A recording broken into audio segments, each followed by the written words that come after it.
Welcome, everyone, to the C-Suite Sales and Marketing Perspectives podcast. I'm Steve McDonald, your host. Today, we have a very interesting guest and subject matter that is really important to all of us. We have on here Nikhil Kalanjee. And Nikhil, you've had a career that spanned a decade or more in the agency world and did everything from writing to client service. You worked with HP for a number of years on the client side. You've been a CMO, fractional CMO. In fact, you're the founder and managing director of Time to First Bite. Um, so there's a lot that we want to get into here, but I would love to, talk a little bit about your background a little bit more, because I think the well-rounded perspective you had kind of comes from the agency side. What that means is you're serving the people that are the audience on this podcast. It's C-suite individuals and a lot of CMOs. And so you bring a perspective of serving and playing that role. And in particular, then helping to solve these questions that are basically, you can put it all the way down to, we have a lack of patience in the business world for results. And that means we have to navigate things, right? Certain ways. Before we get into that, if you wouldn't mind, just, giving us a little bit more on your background. Yeah, thanks, Steve. First of all, thanks for inviting me on the podcast. So I think you did a pretty good job of summing up my experience. The one thing that I'd add is that I'm an entrepreneur at heart, and sort of I see the world through the lens of marketing, but I'm also a businessman, and I've always been very commercially savvy in how I think about any of the strategies that I kind of bring to my clients. Time to First Bite is a company that I started last year, so we're just about a year old. And it's all about taking a very fast and practical approach to sales and marketing and business growth. It's really centered around five principles. It's time to market matters, business first, marketing second, focus and impact, the use of technology, and always encouraging businesses to experiment because there really is no silver bullet. You have to find what works for you. I love that. That might be in an environment where it's short time to prove ROI, budgets that are declining. Sometimes experimentation is one of the things that kind of falls by the wayside, right? Yeah. But it's not a luxury, is I think your point there. So here's one of the first things that I'd love to ask you about, right? Is that in today's B2B environment, for any of us, the C-suite executives, we operate in a disruptive environment. That's what you termed it on our first conversation. And that brings up all kinds of things. But I'd love to know what you think and what you determine is a disruptive environment that we're working in. And then we can start to get in and unpack and what are some of the solutions behind that. Yeah, sure. So I'm going to date myself here and say that I'm old enough to have seen a time when long-term meant 5 years, and then that rapidly declined to 3 years, to 2 years, to do we know what we're doing this year, to maybe we know what we're doing this year. I mean, business is tough right now, and I don't need to state all of the factors that are affecting the market, and everything from AI to geopolitical changes. But it is tough to have a long-term view in this current environment. I think something that that businesses that are doing well in this environment are doing is being very centered on sort of their core principles, their purpose, having that sort of vision for who they want to be and what they want to be, and being very flexible about how they get there. Sort of like strong opinions loosely held. Um, and I think that sort of allows them to embrace change faster, and sort of helps them get through what is honestly quite a twisty and windy road at the moment. It's interesting because you brought up, terms like values and principles, and you could add, culture to that and everything. And those sometimes have been in the past. Those have been the nice plaques on the wall or that page on the website that nobody, after it was written, nobody even paid attention to. That, like, our corporate values, what are those? Like, survey 10 people and you'll get probably 10 people say, I had no idea, right? Yeah. But not only do I agree with you, right? That those are incredibly important. But I'd love to hear why. Like in your mind, why are those the underpinnings of kind of the way to navigate through this disruptive kind of environment that we know we're in? I think because this disruptive environment really forces you to make decisions and to make decisions quickly, and then you have to kind of have some kind of basis or some kind of core principles to through which to make those decisions. I mean, maybe values is not a great word, especially in today's environment. But it could be as simple as saying that, hey, we prefer speed over um, quality, for example, or the opposite. In which case, businesses will say, hey, you know what? As much as we're being forced to take a short-term decision, we value quality. We want to put in the time. We want to put in the effort. So we're not going to cave to this pressure, right? And so I think it's more sort of values in that strain as opposed to, let's say, um, values which honestly are coming under question in today's environment. Things like what are your attitudes towards sustainability, to D&I, and all of that stuff. Yeah, it's interesting. You bring up a really good subject is short term. We are evaluated on short term. Yeah, Our expectations for delivering are all in the short term. If you're the CRO, it's like you've got a quota. It's like the ultimate in short term, right? Which is one of the main reasons why the misalignment lots of times happens between the CMO and the CRO, right? Is long yeah, term versus short term. And you get into board meetings, and guaranteed in the beginning of the board meeting, they're going to want to know how this quarter's going. How's next quarter shaping up, right?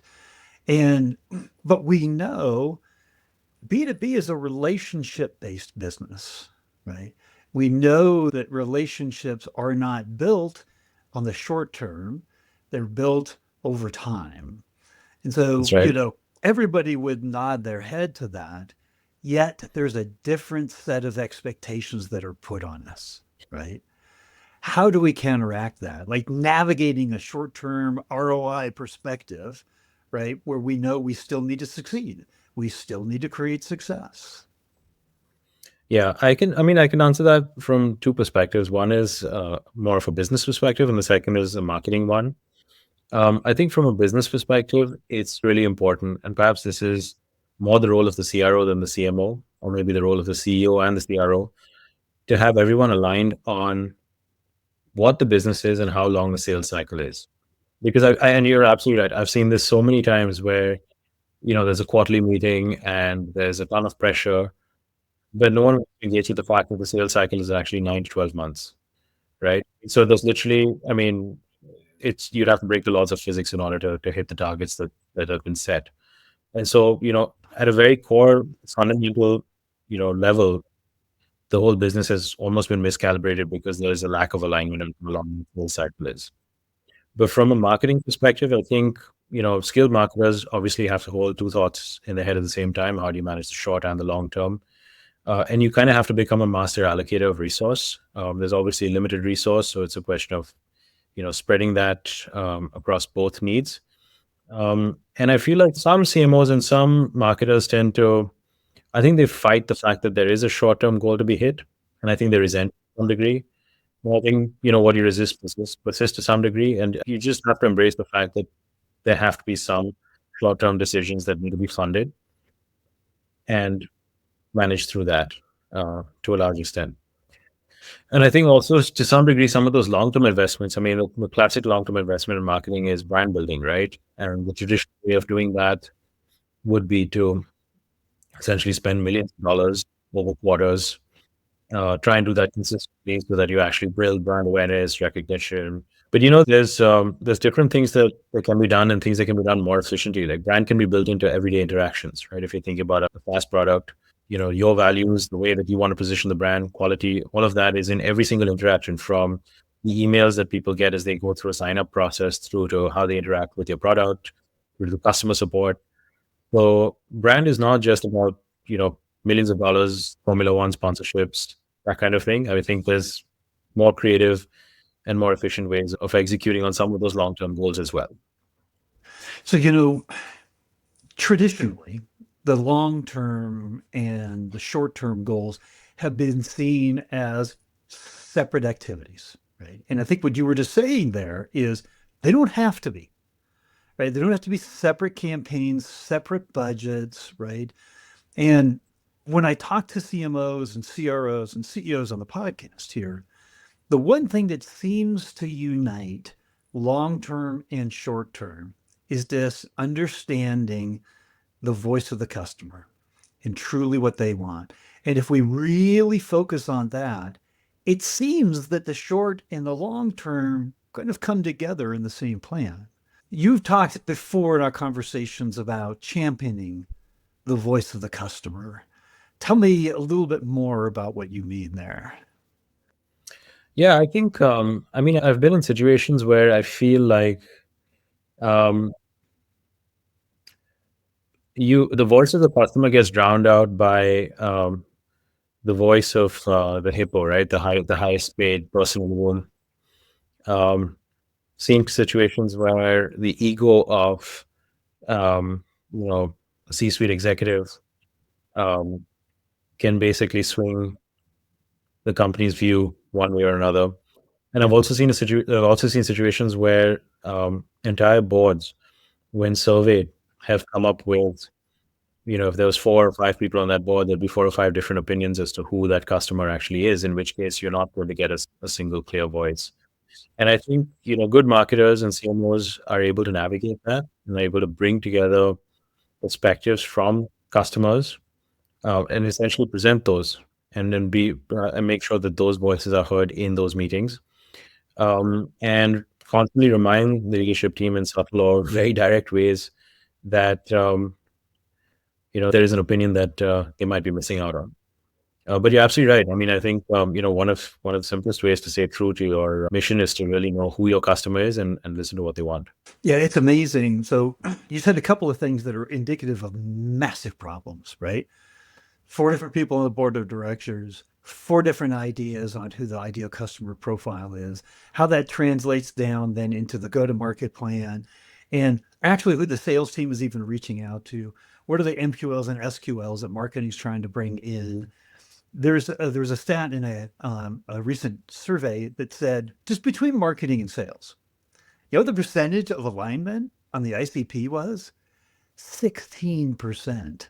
I'm not surprised. Oh, like, so now you throw that on top of the fact that we're held to short term ROI expectations and we're chasing down different ICPs. We're not aligned.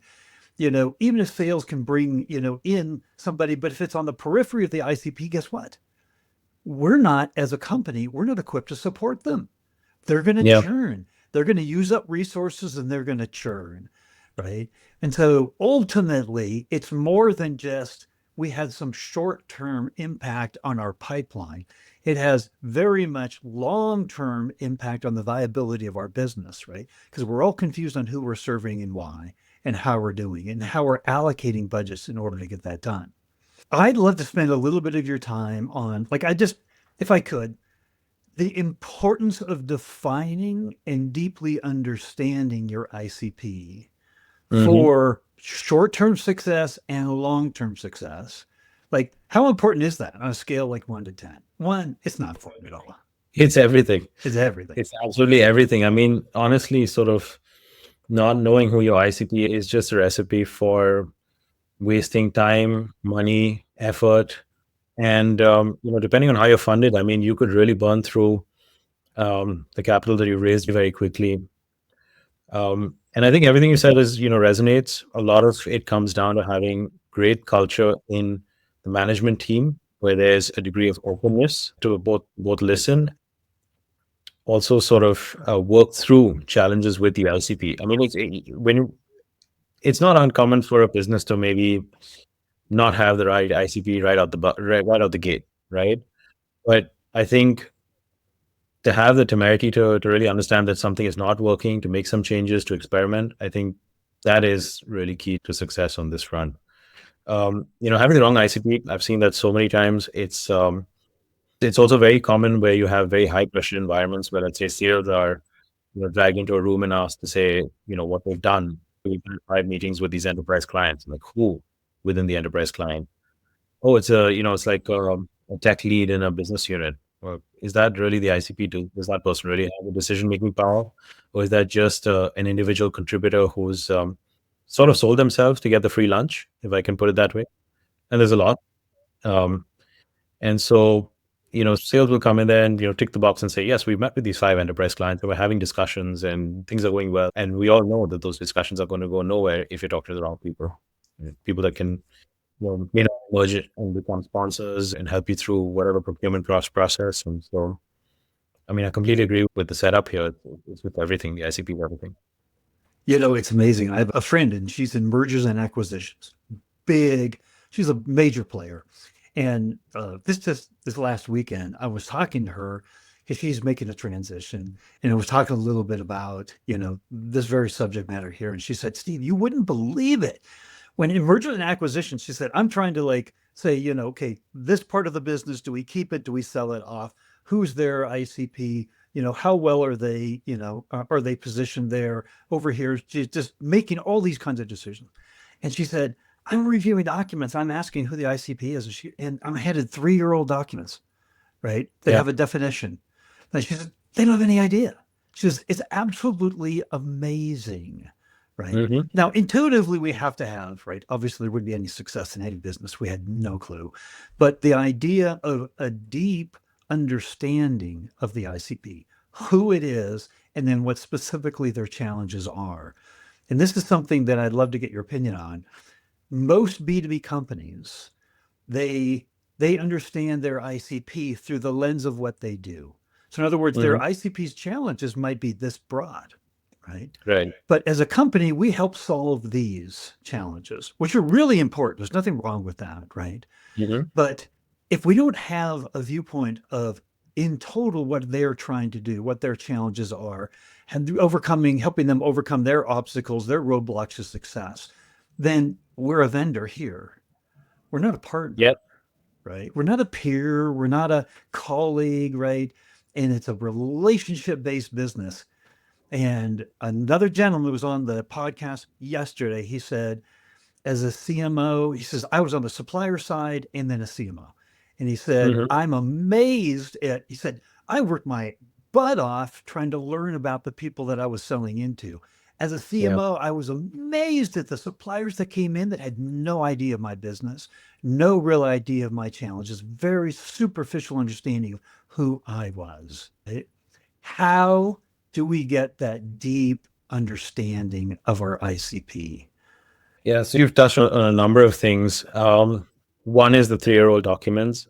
Definitely seen that. And there's a reason for that. And the reason for that is that defining the ICP and really sort of getting into the meat of who they are, what they want, what their pain points are, that takes work.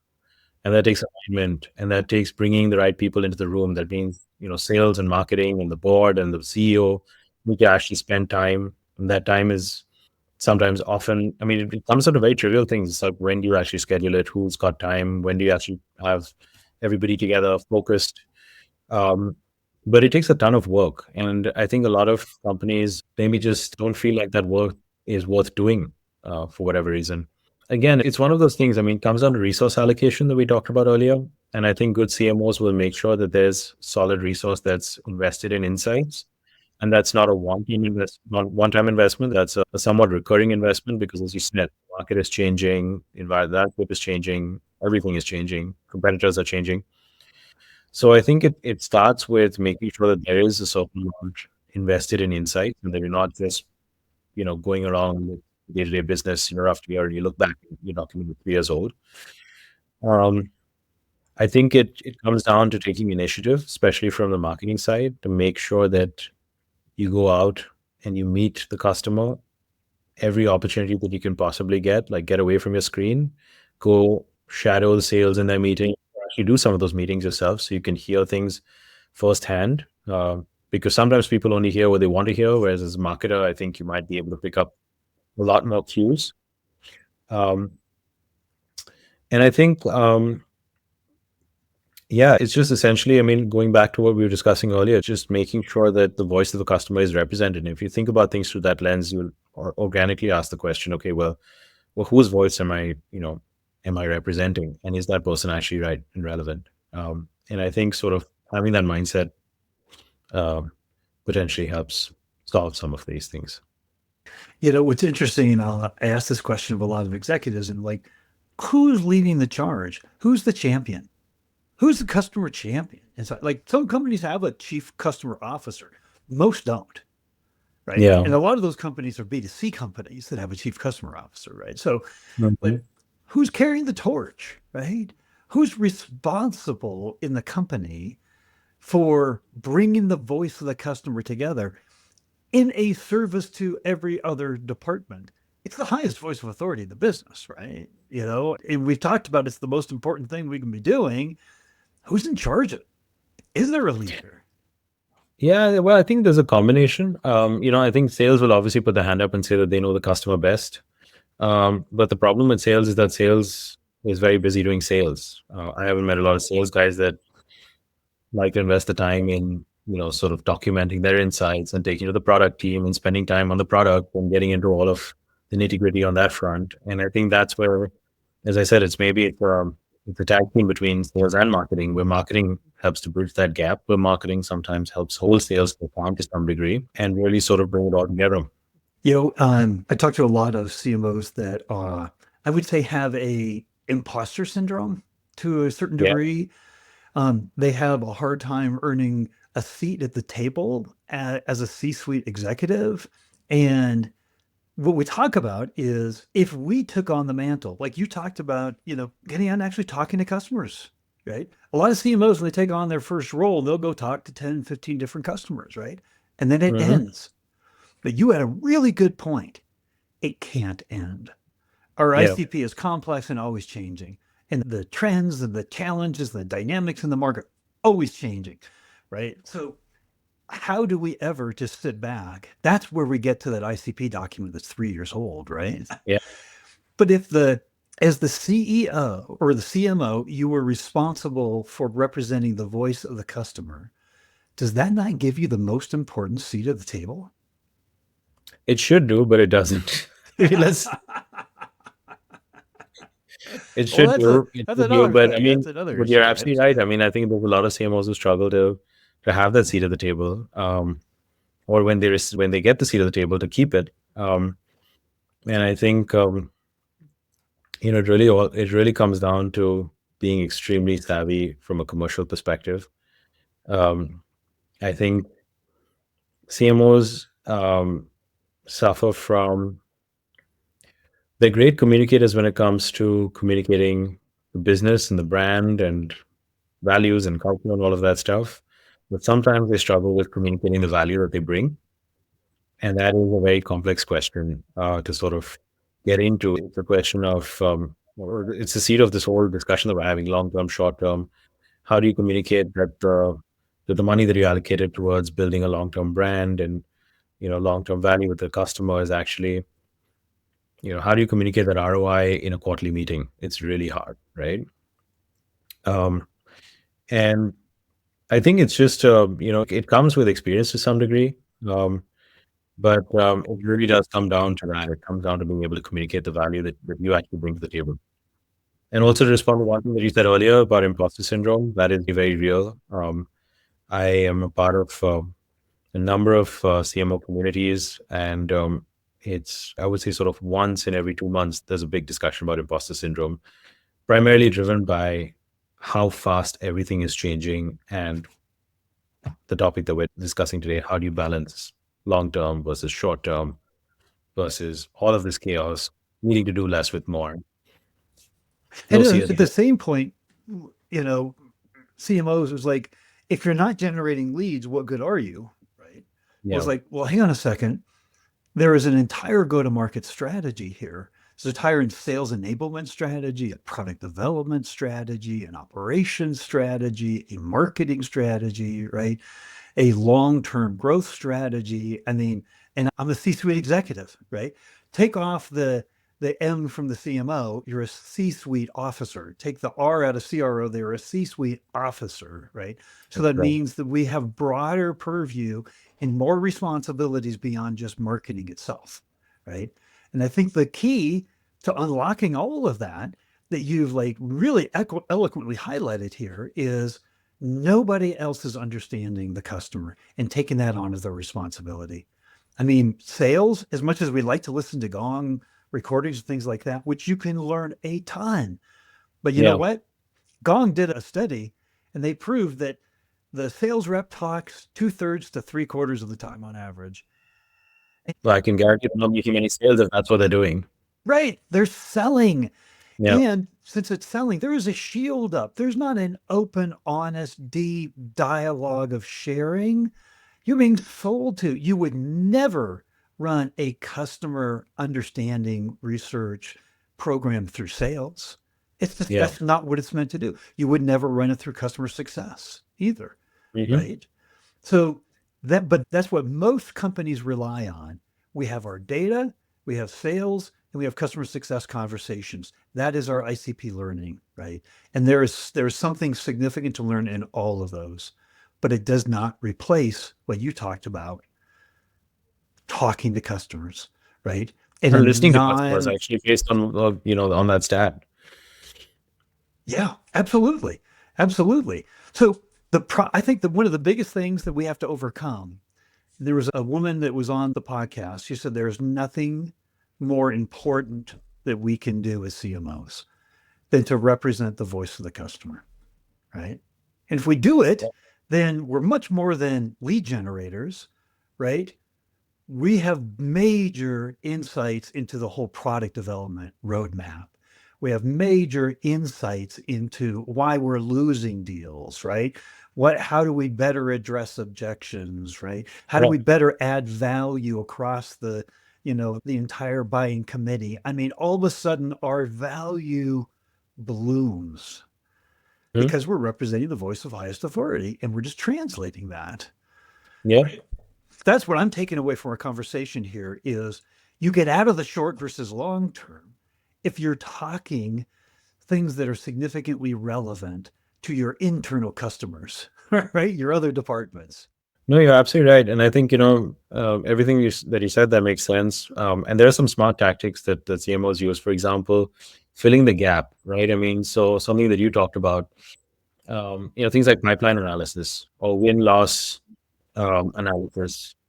Um, while it may, it shifts the conversation away from why there are not enough leads to like, why are we actually not selling? Do we actually understand the situation well enough? Do we have product market fit? All of those good things. And I think those are all very important as well. So, um, yeah, completely agree with everything you said. Well, here's what I'd love to do. Um, we've discussed a lot. You've thrown out a lot of really good concepts at us today. Our poor human brain, we can only remember about two or three things at a time. What three things more than I can? No, I'm kidding. If there was one single takeaway that you wanted the C suite and the B2B C suite executives that are watching this podcast, that you wanted them to take away, what would that single thing be? Um, I think it's to stay grounded. And I think, it's the theme of this discussion is the voice of the customer. It's to, um, it's to never stop listening to some degree. Um, and I think put your ego aside. And I think if you listen, you'll probably find all the answers you need. And I think that's just, something that maybe not enough people are doing today. Like attention is one of the scarcest resources today.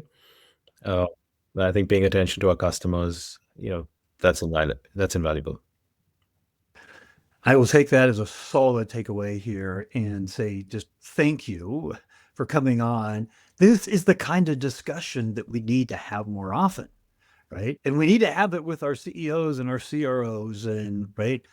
And I have a feeling that the CEOs, the CROs, our CFOs would gladly give us the mantle of representing the customer because they don't want to do it, right? That takes absolutely.